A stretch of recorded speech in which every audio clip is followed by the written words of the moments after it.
welcome to Mr. Randy's Wine and Spirits. I am Mr. Randy, and today we're going to be doing another episode of Off the Rip. If you're new to the channel, hello, welcome, come on in, get seated, prepare for some goodness. All my returning viewers, always good to see you. Come on in, you know how we do, let's get it on. So what is an off the pour episode, Mr. Randy, you say?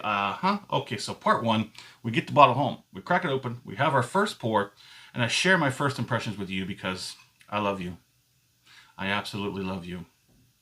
So part two, we're going to get halfway down the bottle, and I'm going to give that whiskey enough time and space to open up, see if the characteristics change, for better, for worse, it is what it is, and I get as much information as I can off the internet, and I bring it here to you because what is a drink without some information?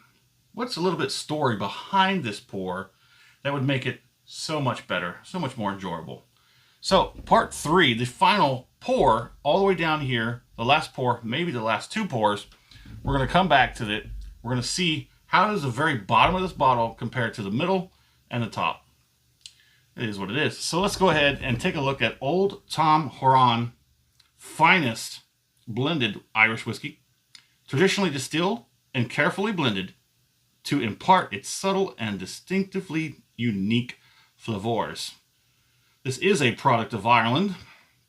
I would certainly hope so. It is imported. It is 40% alcohol by volume. Trying to see where the amount is going to be. There it is. 750 milliliters. Produced in Ireland, bottled at Old Tom Horan Importing Company, Princeton, Minnesota. Okay, but it does have a metal cap, which is, I guess, just fine. So let's go ahead and get a pour on it. Okay, so now we do have the green bottle. Green is always sort of associated with Irish whiskey. Sometimes you see it on a Scotch, but you know, most of the time it's on an Irish whiskey. So I did pay just under $25 for this bottle out the door. I do believe after taxes and everything it came like to 24 and change. I think it was a little more than $24.50. So it's got a very light nose. Light, sweet, as your average, typical, inexpensive Irish whiskey goes. It's very light. It's very light. Not quite next to nothing, but there's something. I think the ethanol is what's really holding up that nose. Viscosity-wise, you're going to see it's got relatively decent viscosity. You're going to see some sheeting. It might just be the back of this glass that might have a problem. I might need to, I don't know, maybe get a new glass. But the color, we'll get into exactly what color it is, but it's a nice, beautiful, vibrant, bright golden color. It's good for an Irish whiskey.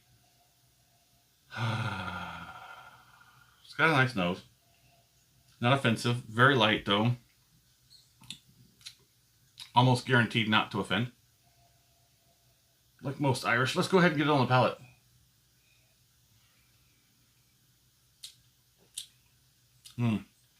I find the palate to be much in line with the nose. Very mild.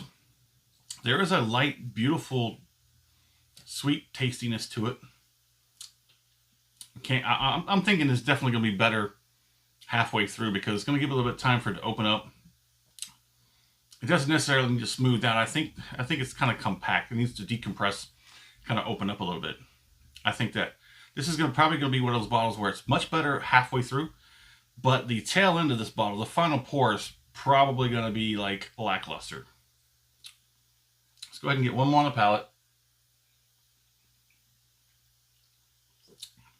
It's like a candy. It's like a very mellow. It's kind of like it's got me thinking about those strawberry candies.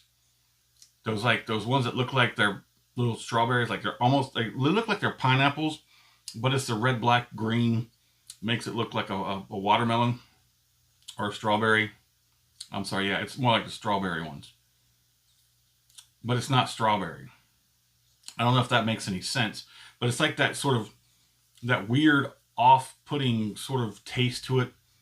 It's like that, but minus the strawberry aspect of that. Let's go ahead and get a finish on this.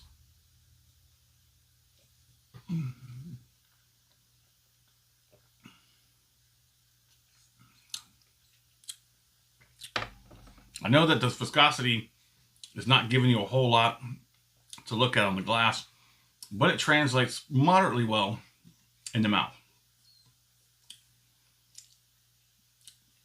It's definitely far from dry. It's not over the top sweet or juicy. It's pretty mid-level, pretty much down the middle. The finish is mostly on the tip of the tongue. There's a little bit of in the gums, but not a whole lot. It's a very mild finish.